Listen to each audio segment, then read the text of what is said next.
In this video, we'll draw the trend line and polynomials of the Fisher using the Maclaurin Series sum expansion in two forms. We begin with the dataset of the Fisher transformation. So array formula, Fisher of the x values. And we'll chart this. Insert, chart, and we'll use scatter chart.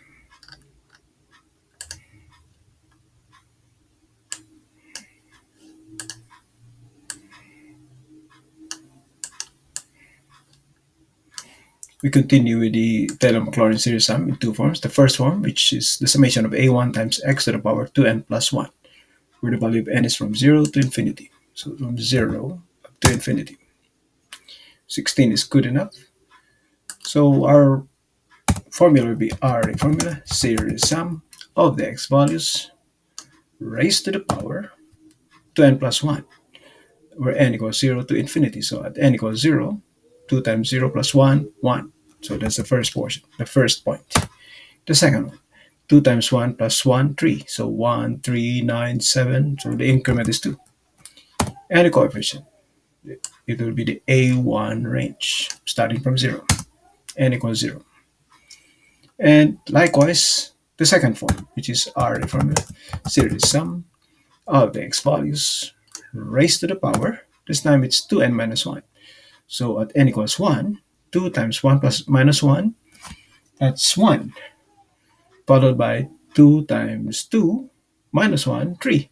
So 1, 3, 5, 7, 9. So it starts from 1, and increment is also 2. But the coefficient will start from n equals 1. And we'll chart this. So we'll edit the chart. Series, polynomial, you show the trend line, polynomial to the 6th degree, and use the equation as label. And the legend, position at the bottom. Here's our trend line and polynomial. And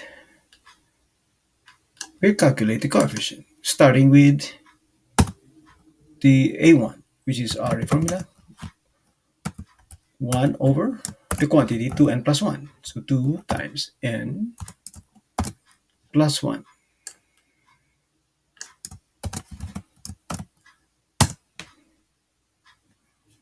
Now this approximates the Fisher. The trend lines are on the same trend line, and the polynomials are the same. We continue with the A2 coefficient. So array formula, 1 over the quantity 2 times n, where our n will start from 1, not from 0, and minus 1, and enter.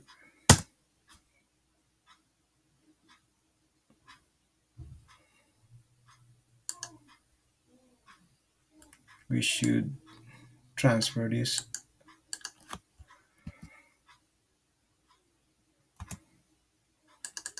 We should start from here. Now these values are exactly the same. And this approximates the Fisher function. Likewise, the trend lines are the same. Trend line polynomials are the same. So we'll calculate this polynomial regression coefficient using LINEST. To do that, we begin with the power of the LINEST matrix. So transpose 0 to 6. And the elements of the matrix, which is array formula of the x values raised to the power 0 to 6. And we calculate LINEST. LINEST data y and data x. That's for the Fisher transformation. LINEST, that's for the first expansion, data y and data x. This is for the first expansion. The other expansion, LINEST, data y, comma, data x. And we compare the polynomial regression coefficients. So we begin with the coefficient of x to the 0. Coefficient of x to the 0, 0.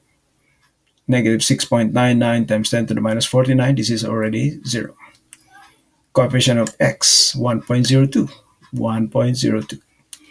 Coefficient of x squared, 4.63 times 10 to the minus 16, that's already 0, and 0x squared.